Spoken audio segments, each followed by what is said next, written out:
సంజయ్ కుమారుడు బండి సాయి భగీరథ్పై పేట్ బషీర్బాద్ పోలీస్ స్టేషన్లో నమోదైన పోక్సో కేసులో సైబరాబాద్ పోలీసులు సిట్ నోటీసులు జారీ చేశారు.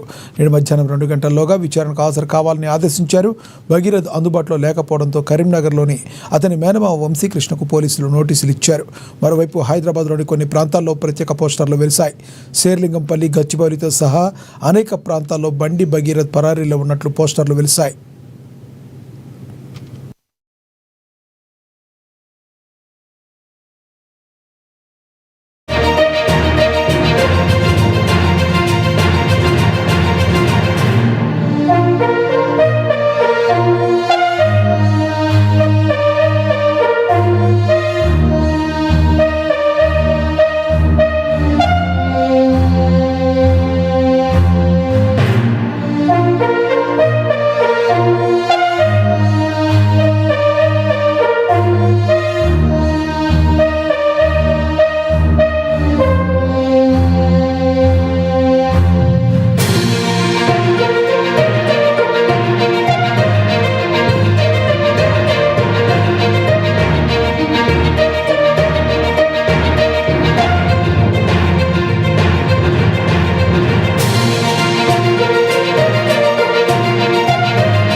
కేంద్ర హోంశాఖ సహాయ మంత్రి బండి సంజయ్ కుమారుడు బండి సాయి భగీరథ్పై పేట్ బషీర్బాద్ పోలీస్ స్టేషన్లో నమోదైన పోక్సో కేసులో సైబరాబాద్ పోలీసులు సిట్ నోటీసులు ఇచ్చారు.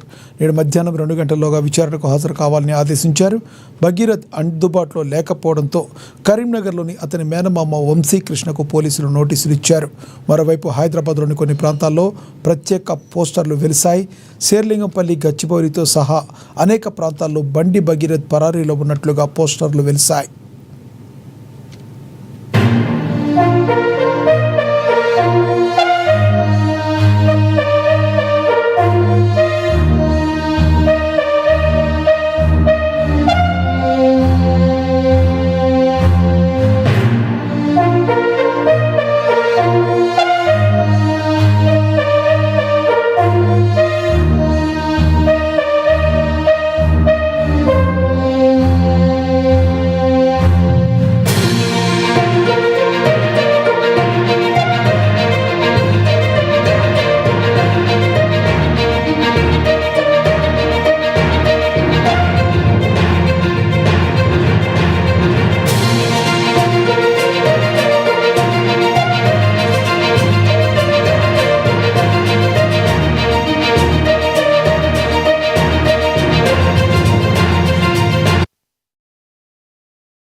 సంగారెడ్డి జిల్లా పటాన్చెరు శివార్లో భారీ